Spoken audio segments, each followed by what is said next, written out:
À bien y réfléchir, tout a vraiment commencé en 2008, date à laquelle l'iPhone s'est hissé pour la première fois en tête des téléphones les plus utilisés sur Flickr, volant ainsi la vedette à des appareils historiques comme le Nokia N95 ou encore les Sony Ericsson K800i et W810i.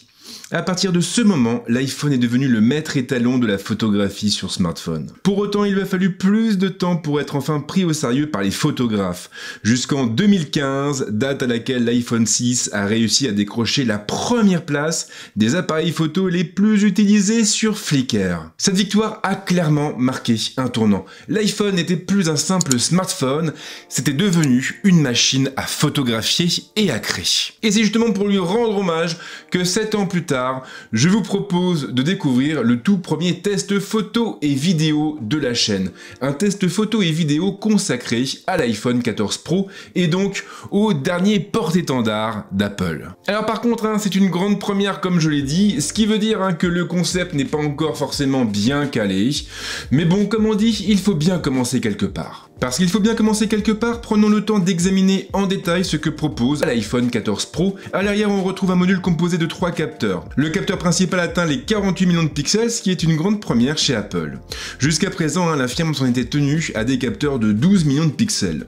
Il est également plus grand que la moyenne et il bénéficie de la technologie Quad Pixel qui lui permet de combiner 4 pixels en un pour récupérer plus de lumière. Il faudra donc basculer en ProRAW pour shooter en pleine définition. L'optique placée au-dessus est un grand angle, il atteint une ouverture à 1.78. Le second capteur ne dépasse pas les 12 millions de pixels, il est aussi plus gros qu'à normal et il est accompagné d'un ultra grand angle ouvrant à 2.2. Le troisième et dernier capteur propose la même définition, cette fois avec un téléobjectif ouvrant à 2.8 et proposant un zoom optique en 3 fois. Petite subtilité, le capteur principal est stabilisé, le mécanisme n'est pas le même que l'année dernière et il s'agit donc d'un système de nouvelle génération. Il faut également compter sur un nouveau système de traitement d'image baptisé Photonic Engine. Le Deep Fusion, le Smart HDR4 et le mode macro répondent présents, de même pour tous les modes habituels. Et il y a aussi du changement au niveau de la caméra frontale. Ici, on va retrouver un capteur de 12 millions de pixels avec une optique un peu plus lumineuse, une optique qui atteint une ouverture à 1.9. En prime, on a aussi un autofocus et bien sûr le Photonic Engine. Sur le papier, on a donc une belle flexibilité, d'autant qu'on a une nouvelle focale qui fait son entrée, ou plutôt un nouveau niveau de zoom. On pourrait effectivement shooter en 2 fois. Sauf que voilà, le 2 fois en question est en réalité obtenu à partir d'un crop fait dans le capteur principal. En gros donc, lorsqu'on active le 2 fois, l'iPhone 14 Pro va retenir les 12 millions de pixels situés au centre du capteur. Sauf que dans les faits, clairement c'est hyper pratique de pouvoir se rapprocher comme ça de son sujet en un instant. Surtout pour les portraits. Mais avant de continuer, vous avez peut-être été surpris par le look de mon iPhone 14 Pro. Et c'est normal puisqu'il est désormais protégé par des coques un peu particulières. Ces coques sont développées par Shop System, le tout nouveau partenaire de la chaîne, un partenaire d'exception. Cette entreprise française fondée en 2008 s'est en effet donnée pour mission de développer des coques discrètes et minimalistes. Des coques qui protègent l'iPhone sans pour autant dénaturer son design. La première de ces coques, c'est la originale. Disponible pour tous les iPhone 14, mais aussi pour les anciens modèles, cette dernière est une des plus fines au monde. Elle ne dépasse pas les 0,33 mm d'épaisseur et elle ne viendra donc pas alourdir votre téléphone. Solide, elle est fabriquée en polypropylène avec un découpage au laser et des finitions soignées. Vous pouvez en outre la trouver en 3 couleurs, noir sidéral, noir total ou blanc. Elle est bien entendu compatible avec la charge sans fil et le MagSafe. Une coque exceptionnelle donc qui est proposée à seulement 36,99 €. La Phantom 2 va encore plus loin, totalement transparente, vous finirez par l'oublier complètement. Elle a en outre bénéficié de multiples traitements pour améliorer sa résistance et sa tenue dans le temps. Un traitement anti-rayures, un revêtement oléophobique et un traitement anti-jaunissement lui permettront d'affronter sereinement l'avenir. Et en prime, elle ne comporte aucun logo ou inscription. Le prix ne change pas, la coque est proposée à 36,99 €. Pour compléter l'offre, Shop System propose 2 autres coques, la Invisible et la Dana.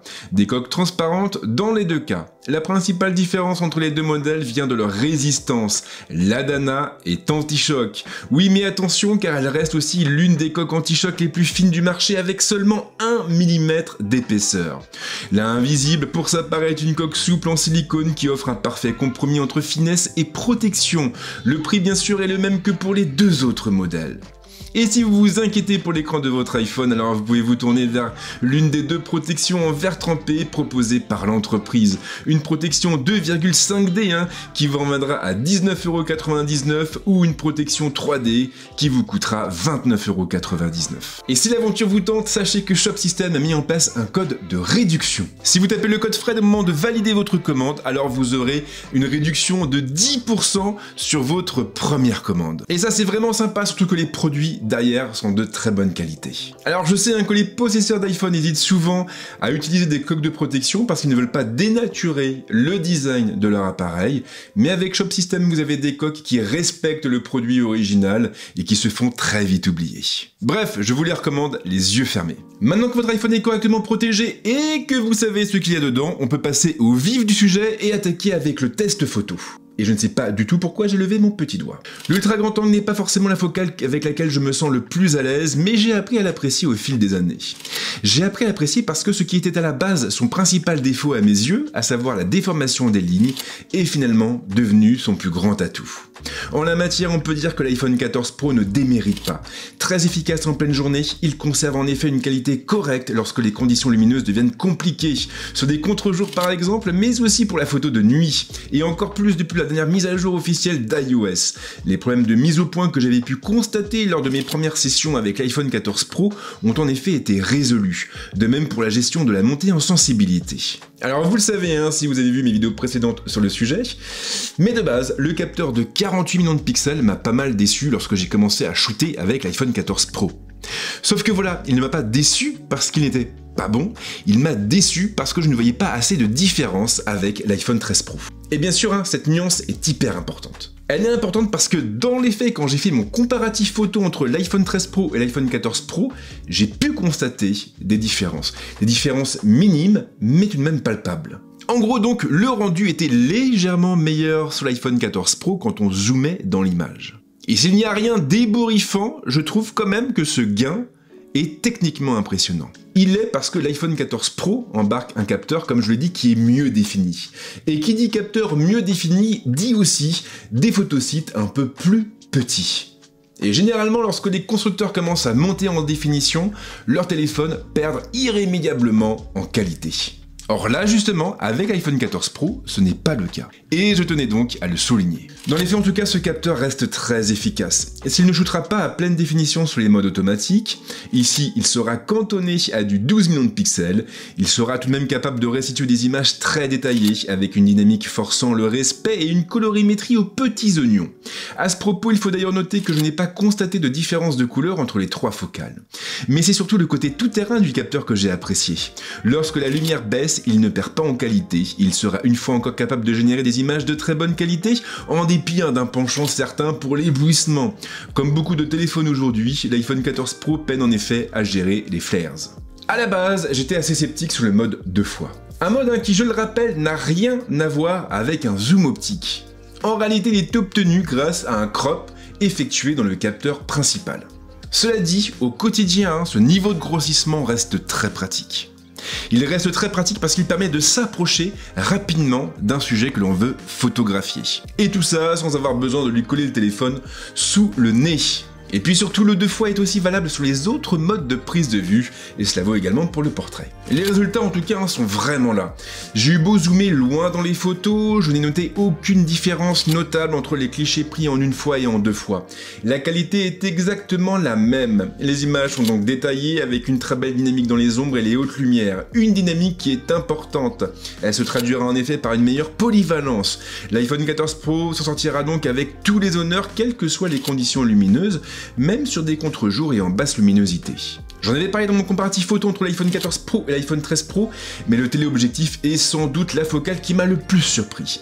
Elle m'a surpris car elle ne propose aucune évolution sur le plan technique. Le capteur et l'objectif sont hérités de l'iPhone 13 Pro. Sauf que les images, elles, sont un poil meilleures. En réalité, l'iPhone 14 Pro gère assez bien l'éblouissement sur cette focale. En basse luminosité, les enseignes lumineuses seront donc plus précises et le téléobjectif se paiera même le luxe de récupérer plus de détails sur les scènes photographiées. Les éléments lointains seront en effet portrait un peu plus net. Je n'attendais strictement rien du zoom numérique de l'iPhone 14 Pro et c'est la raison pour laquelle je n'ai pas été déçu. Et en réalité, c'est même tout l'inverse. En plein jour avec une belle lumière, il sera tout à fait concevable de monter au niveau de grossissement maximal et donc aux 15 fois. Les clichés resteront nets et précis, suffisamment en tout cas pour être exploités sur internet ou les réseaux sociaux. En intérieur, bien sûr, les performances du téléphone chuteront drastiquement, mais il sera tout à fait possible de shooter en 5 fois sans trop de dégâts. On perdra un peu en flexibilité, mais on aura quand même de quoi se faire plaisir entre le 0,5 fois et le 5 fois. La caméra frontale est redoutable d'efficacité. Que ce soit en pleine lumière ou en intérieur, elle arrive à produire des images très piquées. Même en zoomant fort, on conserve un très beau niveau de détail.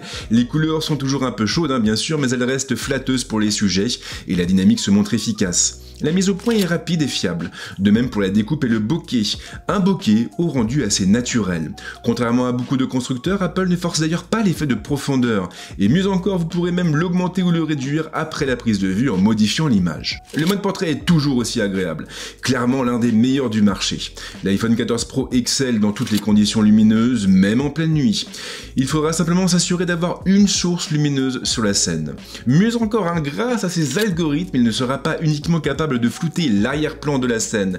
Il pourra aussi flouter ce qui se trouve au premier plan, dans le cas par exemple où le sujet tend la main vers le photographe.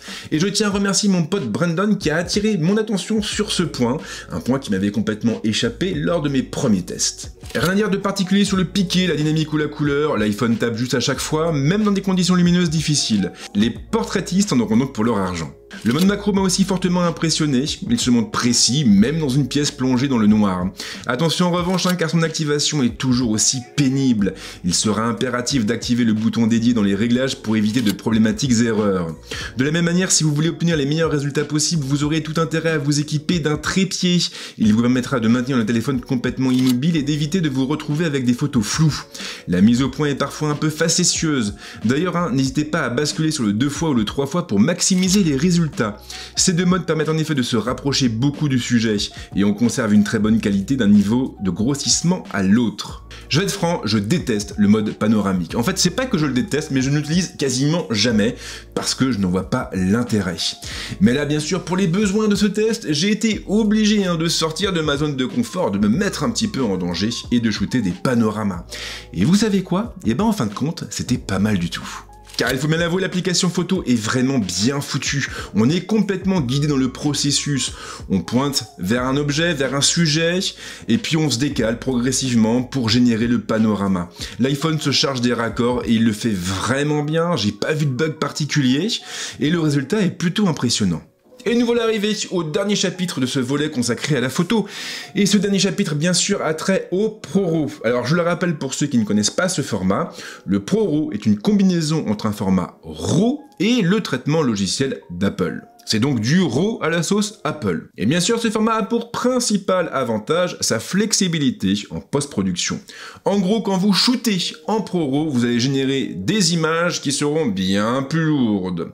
Mais en contrepartie, vous allez aussi récupérer plus d'informations sur la scène, ce qui vous donnera plus de latitude pour retoucher l'image derrière. Et puis sur l'iPhone 14 Pro, il y a une petite subtilité qui fait toute la différence.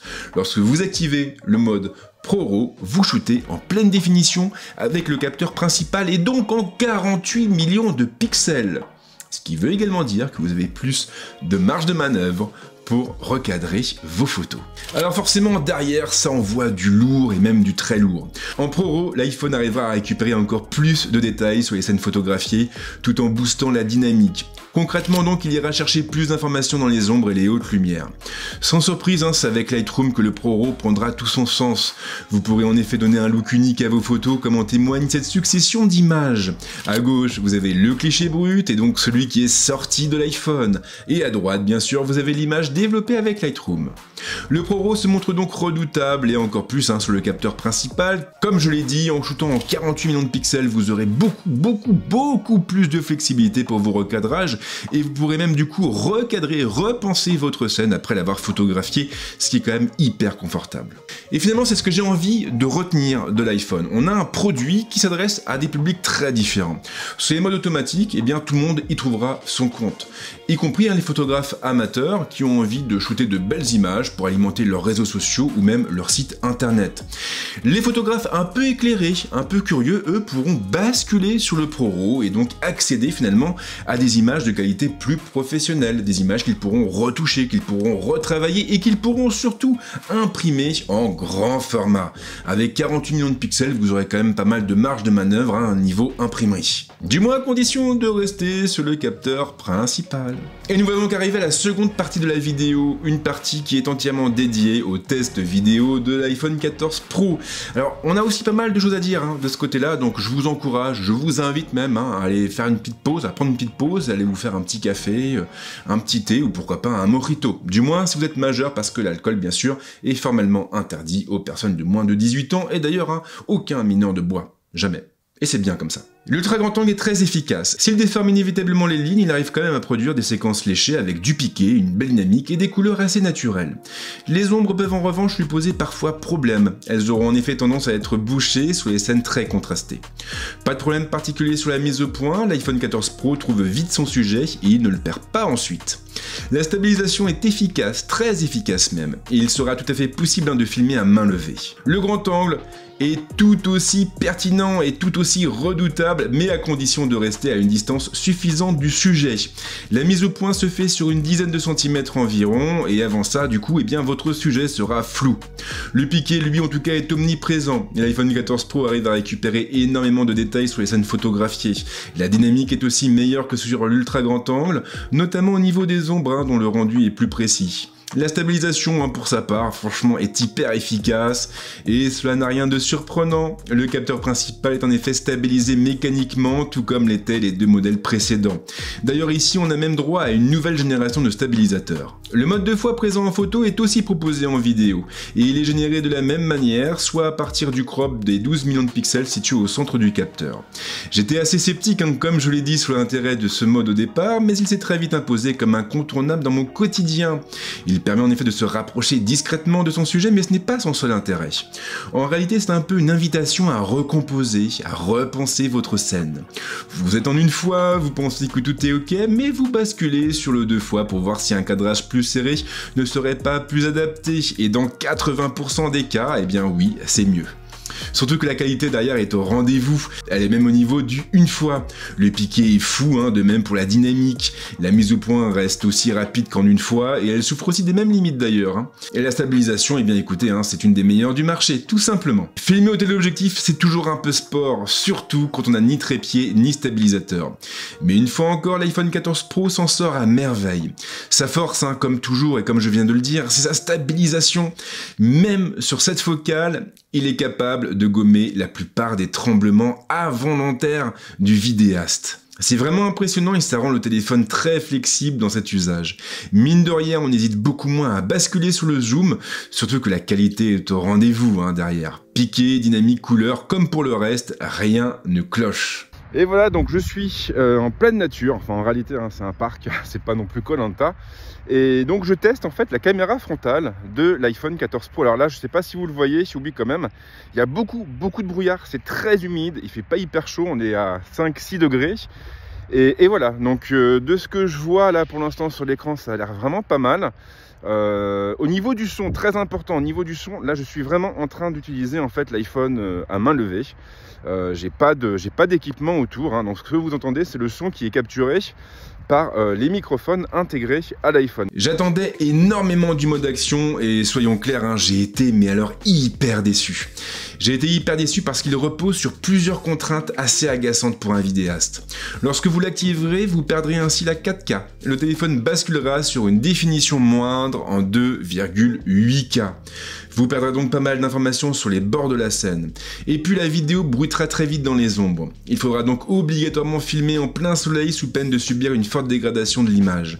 Et ce, quelle que soit la focale utilisée. Alors je vais être franc avec vous, vous n'avez absolument aucun intérêt à utiliser le mode action. Je vous le dis franchement, droit dans les yeux, ça ne sert à rien. Ce que je vous conseille de faire plutôt, c'est de filmer en 4K à 24, 25 ou 30 images par seconde, d'importer après la séquence dans un outil de montage, dans un logiciel de montage comme Premiere Pro ou Final Cut et de la stabiliser, de stabiliser votre plan avec votre logiciel de montage. Vous aurez un résultat beaucoup plus pro et en plus vous aurez plein d'options pour adapter vraiment le processus de stabilisation à vos envies, à vos besoins et surtout à ce qui se dégage du plan que vous avez tourné. Le mode cinématique est sans doute le mode vidéo automatique qui m'a le plus convaincu. L'arrivée de la 4K est clairement salutaire et elle permettra aux vidéastes de l'intégrer plus facilement à leur production. Deux niveaux de zoom sont proposés, une fois et 3 fois. En une fois, aucune mauvaise surprise, la mise au point est rapide et on passe très facilement d'un sujet à l'autre. Il est d'ailleurs possible de forcer le changement de mise au point en tapant directement sur le sujet sur lequel on veut faire le focus et ça marche vraiment très bien. Je m'attendais évidemment à une dégradation en 3 fois, mais ce n'est pas le cas. Encore une fois, le mode se montre à la fois fiable et efficace, du moins à condition de rester à bonne distance des sujets. Si vous êtes trop proche, un effet de pompage viendra gâcher la fête. Il faudra donc vous reculer d'un pas. Le mode ralenti est amusant à défaut d'être vraiment utile. En gros donc vous allez filmer à une vitesse normale, mais l'iPhone va générer un ralenti pouvant atteindre les 240 images par seconde au bout d'un moment. C'est sympa sauf qu'à l'image de tous les modes ralentis, finalement, le rendu de l'iPhone reste assez pauvre.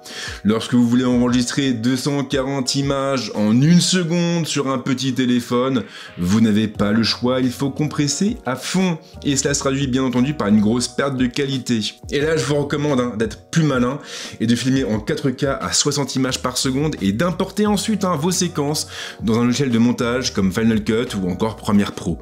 Sur Premiere Pro d'ailleurs vous pourrez ralentir la scène en faisant appel au flux optique, ce qui vous permettra en fait de générer des images intermédiaires pour avoir un ralenti vraiment très smooth. Par contre vous ne pourrez pas monter à 240 images par seconde, ça c'est vrai, mais vous aurez quand même pas mal de flexibilité. Et puis surtout vous aurez un rendu au look beaucoup plus pro. Le mode accéléré est lui aussi très fun à utiliser, mais il ne sera pas plus utile que le mode ralenti.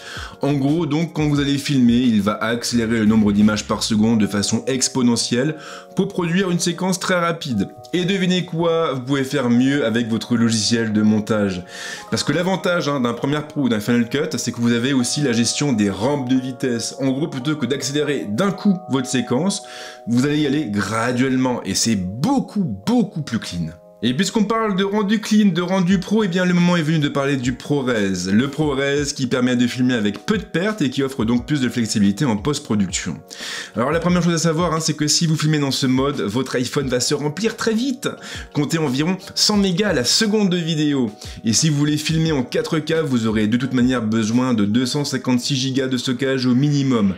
À 128 Go, vous serez bridé et Apple vous limitera à du 1080p. Les résultats en tout cas sont là. En ProRes, l'iPhone 14 Pro est capable de produire des images de très bonne qualité, avec un haut niveau de détail et une très belle dynamique. Les images sont un peu plus léchées et elles vous offriront aussi plus de flexibilité en post-production. Surtout que tout l'intérêt de la chose, finalement, c'est que le ProRes est dispo sur tous les capteurs du téléphone, y compris sur la caméra frontale. Après, pour être parfaitement honnête, je trouve que le capteur principal est plus adapté à cet usage. La qualité est un poil au-dessus.